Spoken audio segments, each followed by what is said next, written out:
कई बार हम देखते हैं कि हमारे विपक्ष के सांसद, खास करके इंडिया अलायंस के और कांग्रेस भी, ये कहती है कि मिडिल क्लास के लिए आपने जो टैक्स एग्जम्पशन दिया है उसके लिए क्या क्या है और उनका आपने ट्रीटमेंट सही नहीं दिया है। तो हमें ये देखना है कि how much an individual to earn before they are liable to pay tax. This is very important कि वो अपनी इनकम के बाद में कितना कमाने के बाद में टैक्स देता है।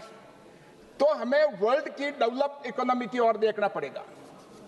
मैं आपको एग्जांपल देना चाहूंगा यूएस सिटीजन और अमेरिका में डेवलप्ड इकोनॉमी होने के बाद उनके ratio of the tax exemption threshold to per capita GDP, उनके जो जीडीपी है उनका पर कैपिटा इनकम है, उस पर कैपिटा इनकम में सिर्फ 18% उनकी अगर इनकम हो जाती है तो उनके टैक्स लग जाता है।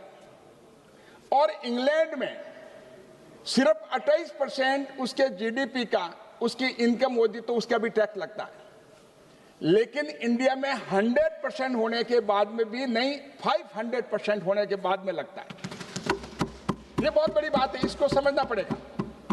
क्योंकि प्रधानमंत्री मोदी जी के नेतृत्व में जो करीब 12 लाख से ऊपर एग्जम्पशन किया है, हमारा जो per capita income 2 lakh something के करीब आता है, उसका आप देख लीजिए 5 गुना ज्यादा अगर ये अमेरिका में होता तो उस पर 18% पे टैक्स लग जाता, इंग्लैंड में 28 पे लग जाता।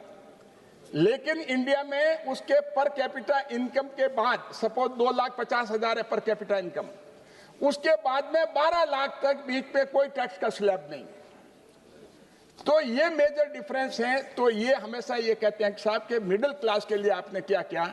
मिडिल क्लास के लिए ये बहुत बड़ी बात।